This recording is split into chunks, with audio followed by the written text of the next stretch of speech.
नमस्ते और जय हिंद। आज कार्यक्रम शुरू करने से पहले एक भरे मन से हिंदुस्तान के पहले सीडीएस जनरल विपिन रावत जी की कल एक बहुत दुर्घटना में मृत्यु हो गई।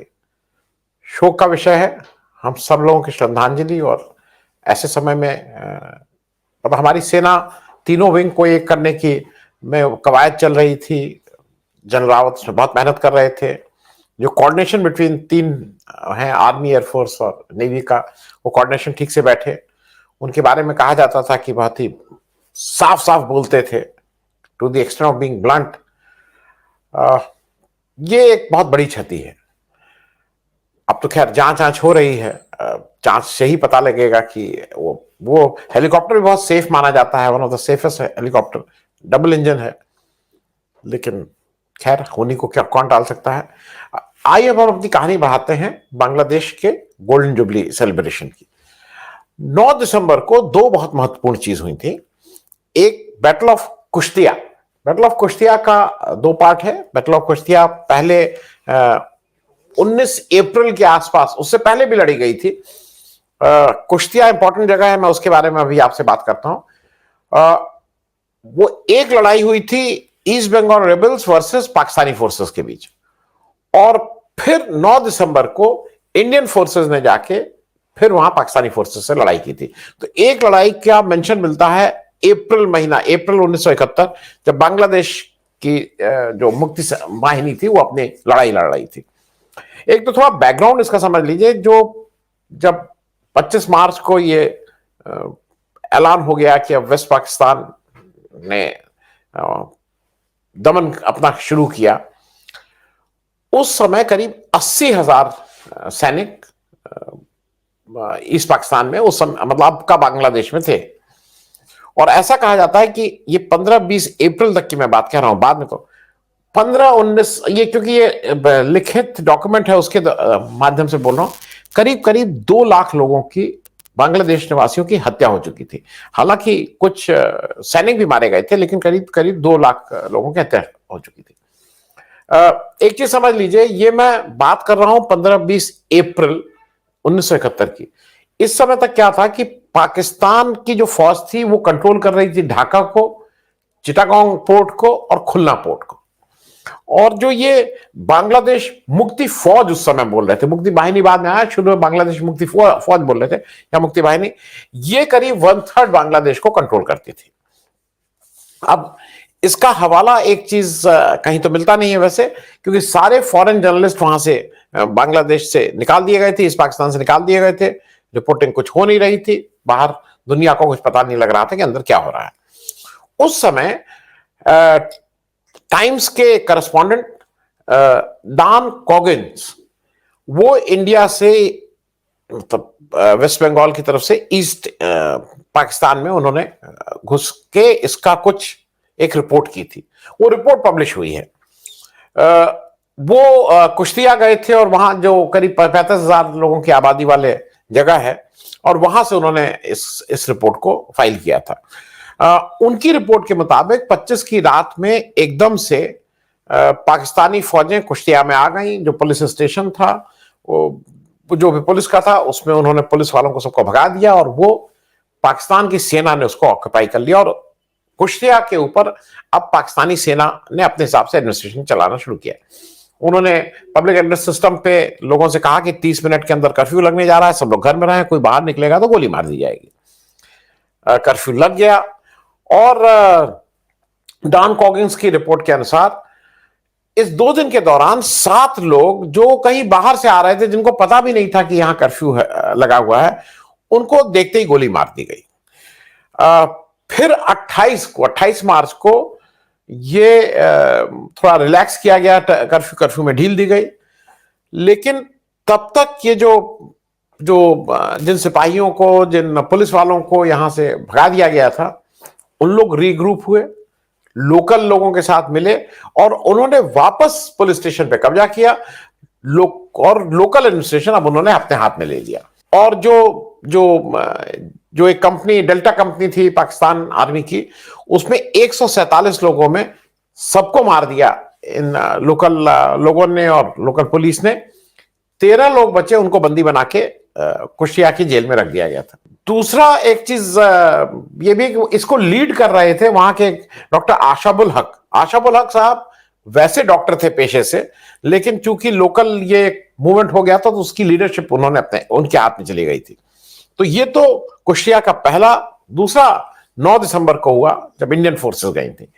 एक और इंपॉर्टेंट इवेंट हुआ था 9 दिसंबर को, जिसको बोला जाता है मेघना हेली ब्रिज जो था मेघना नदी के ऊपर, उसको कंट्रोल किया था, उसको कैप्चर क्या कंट्रोल किया था। वो एक्चुअली क्या था, मेघना नदी के ऊपर एक आशुगंज नाम का एक ब्रिज था।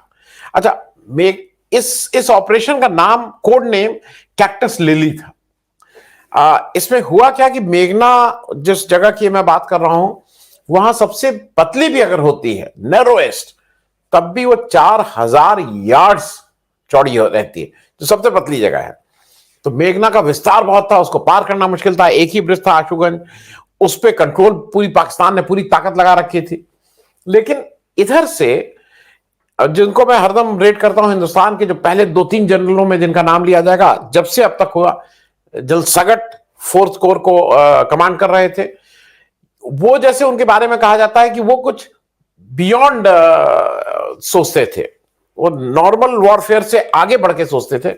और उन्होंने एक निर्णय लिया कि हम एयरलिफ्ट करके अपने जवानों को उस ब्रिज को बाईपास करेंगे और एयरलिफ्ट करके उतारेंगे। और इस भूमिका में जो गजब का सहयोग था, वो इंडियन एयरफोर्स ने अपनी लाजवाब वो की। आपको सुन के ताज्जुब होगा कि 36 घंटे ये एयरलिफ्ट चला था। 110 सॉर्टीज की थी और MI-4 हेलीकॉप्टर यूज किया जा रहा था, जिसमें जनरली 14 लोग जाते हैं, उसमें 23 लोगों को बिठा के इंडियन एयरफोर्स ने पूरी एक ब्रिगेड को उधर उतार दिया था।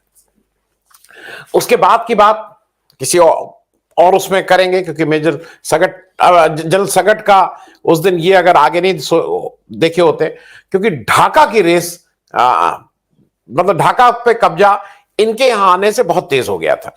और लड़ाई जो शायद लंबी चलती, वो 16 तारीख तक सरेंडर हो गया। उसके में एक बड़ी भूमिका जल सगट के इस रोल की थी।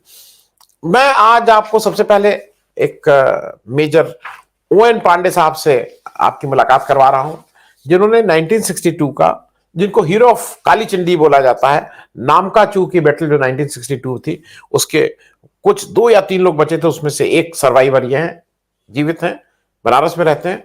उनकी बात जरा बहुत संक्षेप में बोले, वो जरा सुन लीजिए। सन 62 की लड़ाई 20 अक्टूबर को चाइनीज ने हिंदुस्तान के ऊपर बिना किसी कारण के हमला कर दिया था, और उनके हमले का सिद्धांत है एक के ऊपर 10 से हमला करो। इंडियन आर्मी की ट्रेनिंग ब्रिटिश ट्रेनिंग के सिद्धांत के हिसाब से 1 और 3 से होती है लड़ाई। और माओ से तुंग ने जो लॉन्ग मार्च किया था, उसमें उन्होंने बड़ा 1 के ऊपर 10 से हमला करो का सिद्धांत चलाया। और 62 की लड़ाई में 7 इन्फेंट्री ब्रिगेड, जो ब्रिगेडियर डालवी का था, एक ब्रिगेड पर 10 ब्रिगेड से हमला किया। पूरी एरिया आदमियों से भर गई और 4 बजे रात हमला शुरू हुआ। पहले बम्बार्डमेंट हुआ, बम्बार्डमेंट के बाद 10 बजते दिन में सांगधार पर पूरा कब्जा हो गया। ब्रिज नंबर 1, 2 जहाँ बटालियन हेडक्वार्टर, ब्रिगेड हेडक्वार्टर था, ब्रिज नंबर 3 पर हमारी डेल्टा कंपनी थी, और ब्रिज नंबर 4 पर मैं था, जिसमें 120 आदमी थे। 3 आदमी बचे, मैं बचा, सूबेदार दशरथ सिंह बचा और हवलदार वीरेंद्र सिंह, बाकी सब मारे गए। लाश से पूरी वैली पट गई और खून इतना बहा कि नामका चू नदी का रंग लाल हो गया। पट गई भूमि नरमुंडों से, आदमियों से, डेड बॉडी से पूरी भीड़ भर गई। आज भी लोग बात याद करते हैं कि भाई सेकेंड राजपूत, फर्स्ट 9 GR और आसाम राइफल, इन लोगों ने जितनी ताकत थी लगा दिया मारने में। गोली बारूद खत्म हो जाने के बाद ये लोग गाजर मूली की तरह मारे गए चाइनीज के हाथ। चाइनीज सेकेंड वर्ल्ड वॉर में बोझा ढोने का काम करती थी और first world war second world war में अंग्रेजों ने हिंदुस्तान की फौज की ताकत से तब जीत लिया था, बहुत कुछ जीत लिया था। बर्मा कैंपेन में जीत लिया था, एंटीवी रेड में जीत लिया था।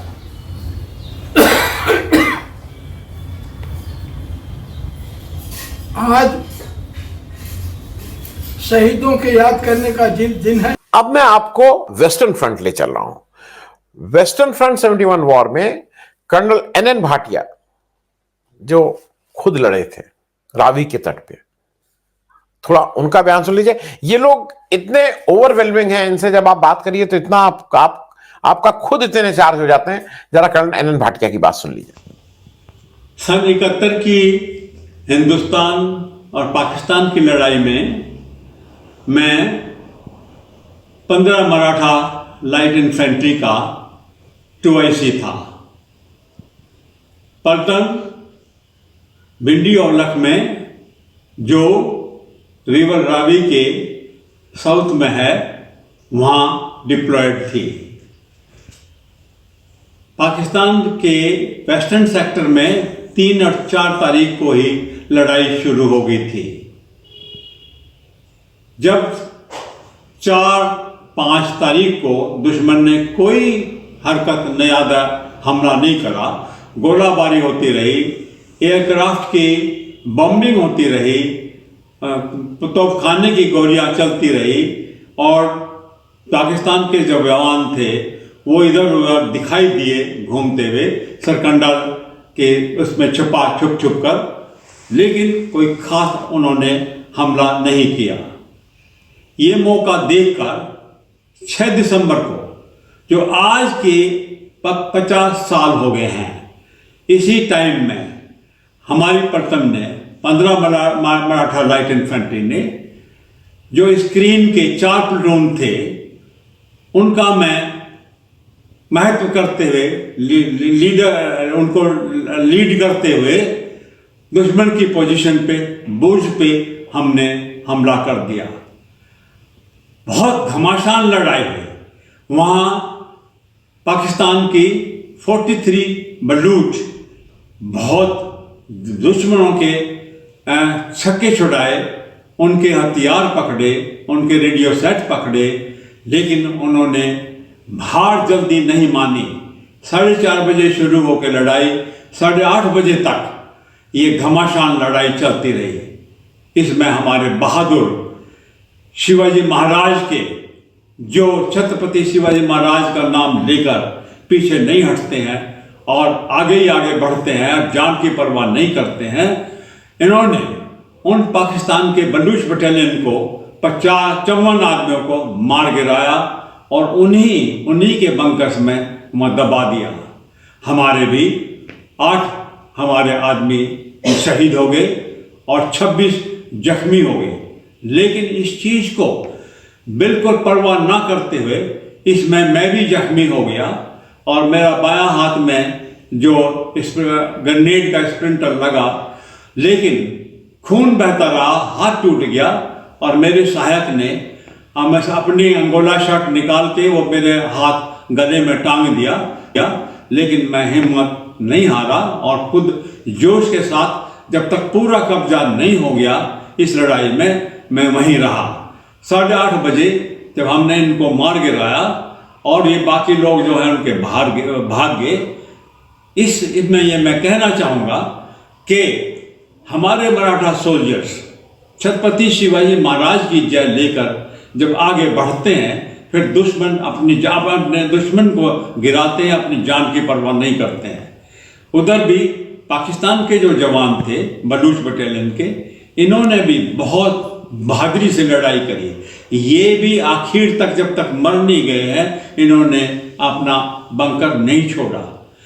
जो बाकी थे उनको जब लगा कि अब कोई चांस नहीं रहा, तो सीओ भी उनका अपनी यूनिफॉर्म, अपना पूरा नक्शा और सामान छोड़कर बाकी जवानों के साथ भाग निकले।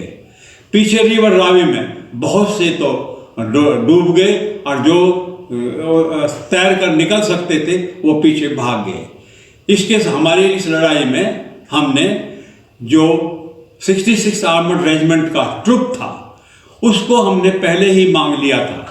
जो हमारे ऊपर के ऑफिसर थे, जनरल कमांडिंग ऑफिसर भट्टाचार्य जी, उन्होंने हमें ये ट्रुप ऑफ टैंक मेरे अंडर कमांड दे दिया था और मीडियम बैटरी डायरेक्ट सपोर्ट में दी थी। जो हमारे साथ में लीडर थे, troop leader second lieutenant Cheema और आर्टिलरी के ऑफिसर जो फायर डायरेक्ट कर रहे थे लेफ्टिनेंट चीरियन, इन्होंने बहुत बहादुरी से हमारा साथ दिया। हमारी इस लड़ाई में हमको 12 अवार्ड मिले। जो इस अवार्ड में 6 वीर चक्रा, 1 MVC पोस्टुमस, जिसके नाम से सालों के बिहार में एक कॉलोनी भी बनाई है। हमारे इस लड़ाई के नाम से कोर कमांडर जनरल MC रोली और GOC भट्टाचार्य जी इतने खुश हुए कि हमारी पलटन को बैटल ऑनर बुर्ज और थिएटर ऑनर पंजाब मिला और कोर की सबसे बेस्ट बटालियन का नाम मिला और बाद में इसकी ट्रॉफी बटालियन को दी गई। इस लड़ाई का जिक्र कई किताबों में भी आया हुआ है और इसकी जो स्टोरी है वो आज 50 साल होने के बाद मैं आपको बता रहा हूँ। इस लड़ाई के नाम से 5 बुर्ज डे को हर साल पलटन मनाती है, लेकिन इस साल चूंकि वो एक्सरसाइज में बाहर हैं, GOC भट्टाचार्य जी इतने खुश हुए कि हमारी पलटन को बैटल ऑनर बुर्ज और थिएटर ऑनर पंजाब मिला और कोर की सबसे बेस्ट बटालियन का नाम मिला और बाद में इसकी ट्रॉफी बटालियन को दी गई। इस लड़ाई का जिक्र कई किताबों में भी आया हुआ है और इसकी जो स्टोरी है वो आज 50 साल होने के बाद मैं आपको बता रहा हूँ। इस लड़ाई के नाम से 5 बुर्ज डे को हर साल पलटन मनाती है, लेकिन इस साल चूंकि वो एक्सरसाइज में बाहर है नहीं मना पाए हैं और लेकिन अलग अलग जगह पर सब लोग जो इस पलटन के लोग हैं इसको बुर्ज डे मना रहे हैं। इसके लिए मैं पलटन का अपने जवानों की जितनी भी तारीफ करूं वो बहुत कम है। धन्यवाद। मैं फिर तीसरे ब्रिगेडियर PK घोष से मैंने जब का जो आप उद्बोधन सुनेंगे, ये फिर eastern theatre 71 war eastern theatre मतलब ईस्ट पाकिस्तान या बांग्लादेश की तरफ, मेघालय की तरफ ये लोग ऑपरेट कर रहे थे, क्योंकि इंडिया ने उस समय 3 कोर लगाई हुई थी अलग अलग तरफ से। मेघालय की तरफ से ये लोग बांग्लादेश मतलब ईस्ट पाकिस्तान के ऊपर आक्रमण कर रहे थे। जरा इनकी बात सुन लीजिए। अंत में जय हिंद, जय Bangla. Hello viewers, I am Brigadier PK Ghosh. In 1971, I was the 2IC of 50 Parachute Brigade Signal Company, then in Kolkata. In mid-November, I was sent on a mission that involved infiltrating into East Pakistan from southern Meghalaya, linking up with the Mukti Bahini and passing back information about the enemy troops, deployment, movements and so on. And further tasks would follow in case the war started. Accordingly, I was launched into East Pakistan on or about 20th of November, and all that I had with me was a pair of lungis, 2 half-sleeve shirts, a shawl, a jhola, some Pak currency, and a radio trans receiver, crystal operated, on which one could send and receive messages through Morse code.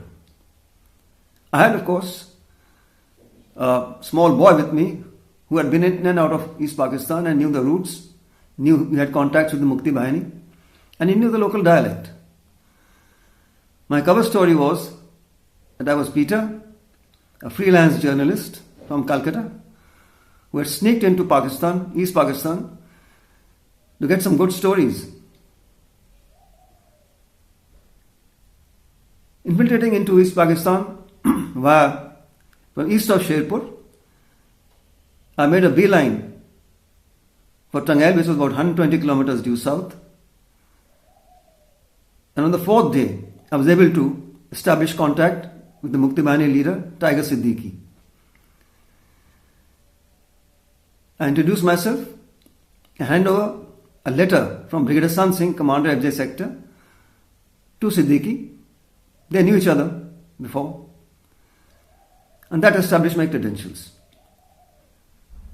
From then on, I operated between Tangail in the south to Jamalpur and Mymensingh in the north, passing back information to headquarters FJ Sector, and also frequently firing with the Mukti Bahini boys at all military convoys and transport on road Tangail Madhopur, Madhopur Jamalpur and Madhopur Mymensingh.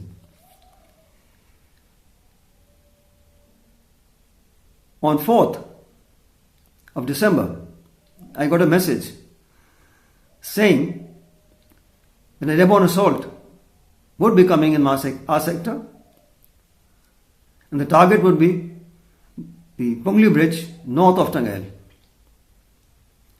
The date was not revealed to me, and as decided, I immediately carried out a reconnaissance of that general area and selected two dropping zones, the main and the alternate, northwest and northeast of Pungli Bridge, and passed back the coordinates to FJ Sector and on to Eastern Command. On the 10th, I was informed that the airborne assault would be launched the very next evening in the afternoon. So on 11th, at noon or thereabouts, I set up two makeshift roadblocks, one just south of Madhopur and one about 20 kilometers north of Pungli Bridge. And I positioned myself at the southern roadblock close to Pungli Bridge.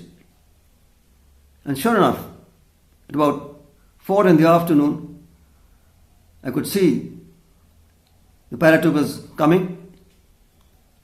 Landing was good, and I'm sure they went on to the objective without any problems, because the bridge wasn't guarded at that point of time. At about 7 or 8, by now the news was that Jamalpur and Mymensingh had fallen, and any time the Pakistani troops expected to withdraw and possibly come down south to take up defences at Tangail, or maybe even go on to Dhaka. So sure enough, about 11th evening at about 7 or 8 o'clock, we could see the Pakistani troops coming up, some vehicles, and rest of the men on foot. As they crossed our roadblock area, of course, we opened fire. We couldn't delay them for very long. They got through. But as they came on to Pungli Bridge area, they met the full wrath of two para, which was deployed by them. The firefight raged throughout the night, and by 3, it was all eerily quiet. The next morning, dawn breaks very early over there, so about 4:30, I made haste to go back to Pungli Bridge and rejoin the battalion. And I was informed that some paratroopers had drifted into some nearby villages. So along with my boys, I went there and found Havaldar Rao. I took him along with me, and with 2 bicycles, we cycled furiously down the road to Pungli Bridge, reaching there at about 7:30 in the morning. There we found V.K. Sarda standing on the bridge. As I walked up to him, I smiled and wished him, "Good morning, sir." He's quite surprised. He looked at me closely. He said, "Oh, PK," and burst out laughing. And on that happy note, ended my mission in that operation. Thank you for listening. Jai Hind.